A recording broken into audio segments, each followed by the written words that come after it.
talking about was you have this A1, A2, dot, dot, dot. Maybe they're 1, 0, 1, 0, 0, 1, 2, 3. The sequence, it just goes on. And A1 is just the average of the first one. A2 is just the average of the first one. This one plus this one divided by 2, that'd be a half. A3 is just the sum of the first one divided by 3. A4 would be the sum of the first 4 divided by 4. A5, 2/5. A6, a half again. A7, 2, 3, 4, 5. 5, 7. A8, 3, 4, 5, 6, 7, 8. 8 eighths. Right? So the question was, does this always have to converge? Like what's happening here looks kind of weird. It's going from 1, it goes down to a half, it goes down to a half, then it goes up to 2/3, then down.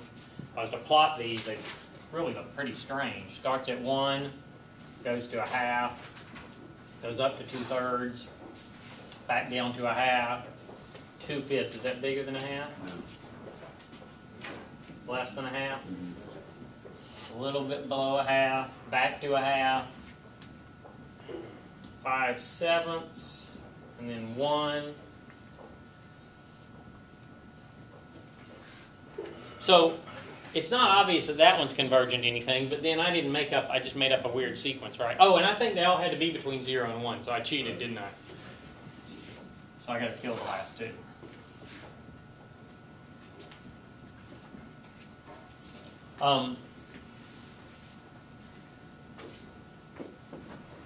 So the question is, are those always heading towards a number? Okay, what Zach did was this. If these guys are always between 0 and 1, then the biggest this could ever be is if they were all 1s. If they were all 1s, we'd have 1, 1, 1, 1, 1. Because you add up 5 1s and divide by 5, you get 1, right? You have 6 1s divided by 6. So he observed a couple things. One, if A1 equals A2 equals, if they're all equal to 1, then A1 equals A2 equals 1. And that's the biggest it can possibly be.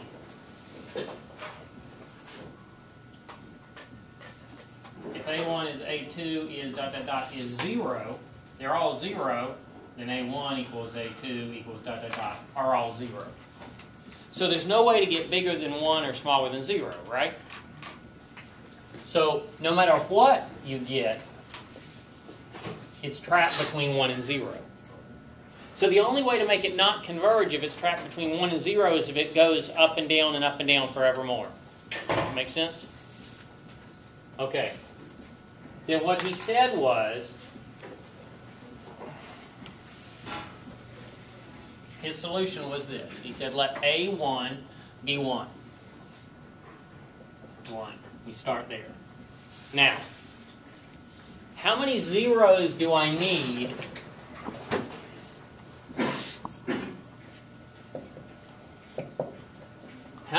maybe I should ask Zach because I'm not sure. How many zeros do I need to get below 0.1? 10. He says 10 zeros. So let A2 equal A3 equal up to A10 be 0. Should be A11. Thank you. Thank you. So now A1 is 1, right? But what is A11?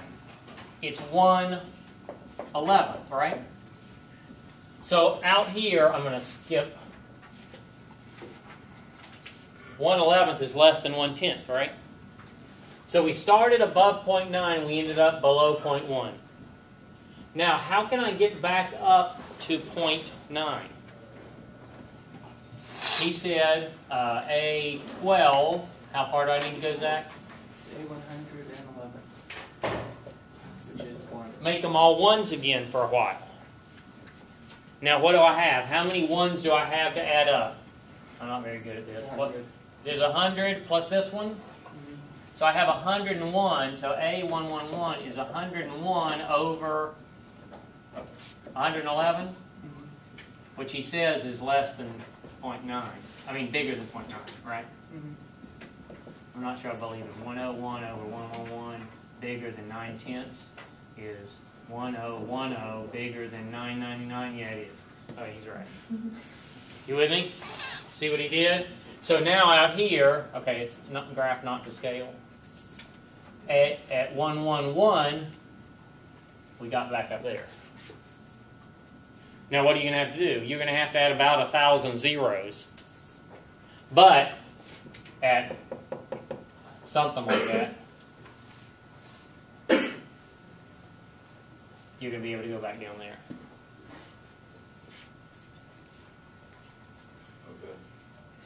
Now I'd have to kill you if I told you the problem, and Jimmy would have to kill me if he had told me the problem. He didn't, but I know what he works on. He works on turbidity. You know what turbidity is? Turbidity is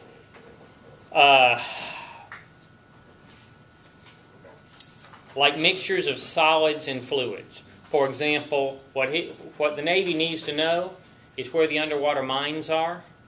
Right? They mine. They call them depth charges for ships. So you run into one, blows up your ship or your submarine or something like that. And believe it or not, there's still mined harbors around the world. And so the Navy does research to try to figure out how can they look through satellites or through ships or whatever into the water to figure out where these things are. Now, I don't know that this problem is directly related to that, but I do know that this kind of mathematics shows up all kinds of times in really, really hard engineering problems that are real-life problems, like circuit design, like determining the difference if you have a vibration over here and you're measuring the vibration with sensors. Do you know whether that was a nuclear test in North Korea, or do you know whether that was an earthquake in China? Can you tell the difference?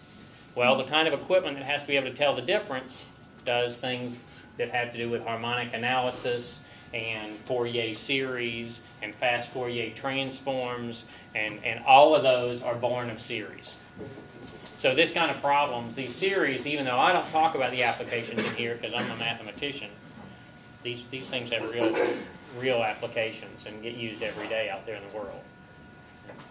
So, okay, let's get the problems up. What do we got? Who's up first? Colin, are you first?